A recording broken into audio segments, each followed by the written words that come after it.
morning.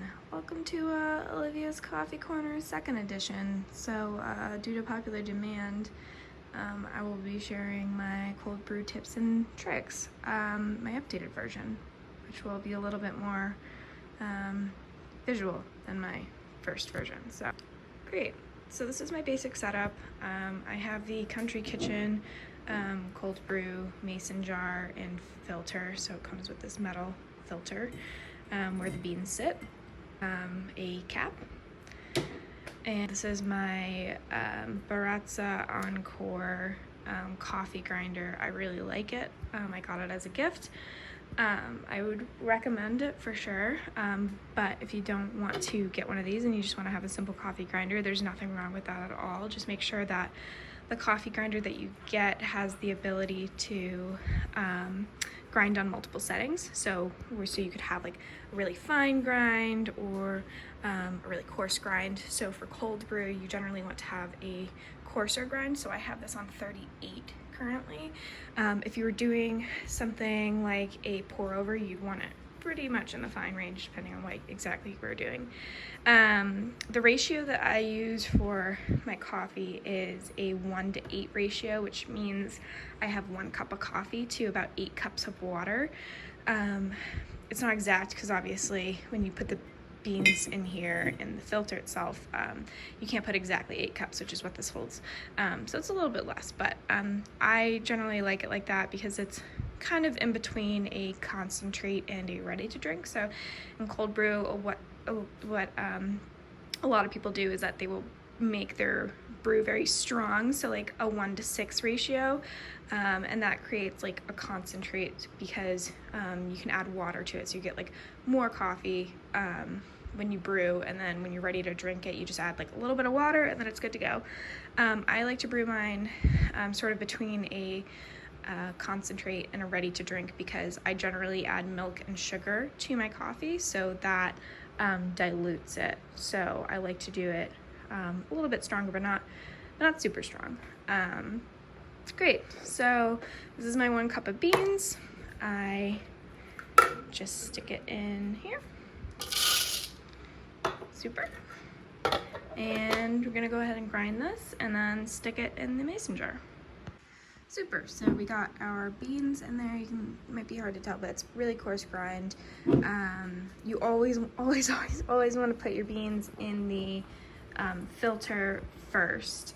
If you put water in and then you try to plunge this in, it's just going to spill water everywhere and the beans are going to push up because the water pushes. It's a huge mess, so just don't do that. The other thing I forgot to mention is the type of coffee. There's no right or wrong answer. You just have to get whatever you like. People on the internet will tell you to do all sorts of things, but don't listen to them. Just buy the type of coffee that you like to drink, and then just make cold brew out of that. There's nothing wrong with that. I really like, if to get at a grocery store, I really like the Stumptown coffee. They have a line called Hairbender, which comes in the like dark green package. I really like that. But if you want to buy like Costco wholesale beans, there's nothing wrong with that either. So you just have to get the type of coffee that you like. And then now we're going to stick some room temperature like some cool or room temperature water into this, and I like to fill it up to the very, very top. So always use filtered water too. I usually can't squeeze that last little bit of water because when I say I like to fill it up to the top, I do. So I usually just pour this over, make a big mess because that's what I do. Great. So we'll come back in, hi Iggy, you're not supposed to be up here. We'll come back in a couple of hours and I know, but it's coffee, go. And knock down these beans, because what happens is that as they absorb, they start to expand and then they kind of get stuck up here. So I like to take a spoon and knock that down. So I'll show you kind of what that looks like. But for now, we put the cap on so no cats can get into it. Stick this out of the sun, and depending on how you put water in this, it could be much darker than mine. This is literally because I put my refrigerator water in here, which is a very thin trickle of cold water. So it's like 2. I started this brew at 7 a.m. So it's been a couple hours. You can see that all the grounds kind of rose to the top. So I just like to take a spoon and kind of knock them down so they get resubmerged. Depending on how much water you put in initially, it's possible that the grounds absorbed a lot of water, so there's like a big gap here. You can just add a little bit extra so that all of the grounds are covered and the water comes to the top. So this is good to sit until tomorrow morning at 7. I like to let my cold brew sit for 24 hours. I wouldn't let it sit for any less than 18. 18 should be about the minimum. And no, you could do a little more than 24, but you want to be kind of cautious of that, because the longer that your cold brew sits, the more bitter that it gets. So 24 hours is like a good sweet spot. I have left it for 29 hours before on accident because I forgot about it, and it was still pretty good. But if you're trying to achieve very strong coffee, letting it sit longer is not the answer, because you can end up with pretty bitter coffee. So if you're trying to achieve a stronger brew, play around with the type of beans that you're using, the quantity of beans, and the beans to water ratio, rather than the length of time. Okay, so it's 7 a.m. the next morning, and it is time to filter the coffee. So I highly recommend filtering the coffee twice. I'll show you in a second what that means. It's honestly going to make the coffee significantly better. And yeah, I really wouldn't miss this step. So I have multiple of these jars. I have 3, and I bought some extra caps, but I only bought like 1 with the actual like filter, but I bought extra jars. So these are just like the 64-ounce wide mouth mason jar. Find it on Amazon or Walmart or whatever, doesn't matter. All right, so we're gonna take the cap off.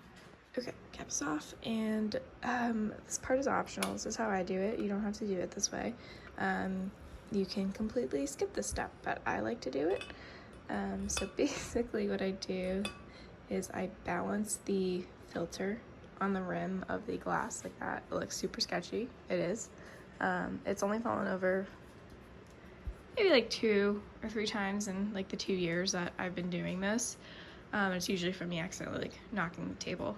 But basically I just kind of balance it on the rim of the glass like that, and it just drips and kind of gets all that extra cold brew deliciousness out. Sometimes if I'm feeling fancy, I'll like rotate it a couple of times. And then we're gonna pour that through this pour over top. I don't really know what these are called, but it's the top of a like pour over coffee kit, and a paper filter. If you have one that has like a metal filter like this, I would still recommend using a paper filter. If you want a trick to make the filter work better and not taste papery, make your coffee taste papery, is if you lightly just wet it before putting it on here. And so basically all this is going to do is just catch all that extra sediment that the metal filter just can't catch, because that's exactly what happens. I think you saw it yesterday when we knocked it down. You saw the sediment kind of fall. So that's just going to catch that. So we'll see that in a second.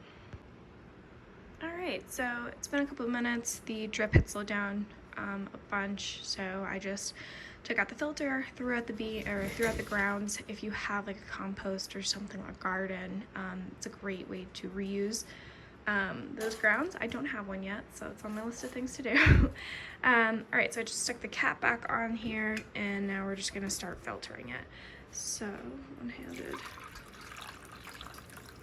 awesome. And that's just gonna filter. So I'm just gonna keep kind of pouring and filtering until that jar is empty, and I'll show you what the sediment kind of looks like and how beneficial it actually is, so you don't miss this step. Definitely don't miss this step. And there you have it. This is what the filter looks like after filtering it a second time. This is why I recommend not missing this step. If you do miss this step, it's not the end of the world. All the sediment is just going to be at the bottom of your cold brew in the last cup. it's gonna be pretty gross. So if you can, please do this. Other than that, this cold brew is done. And stick a new cap back on it, or use the old one, I don't really care. And now this is ready to drink, or stick it in the fridge for tomorrow or whatever you're doing. But after you're done brewing, like after it's done, you've completed this process, this goes in the fridge. It only brews at room temperature. After it's all done, stick it in the fridge. And that's it. Enjoy.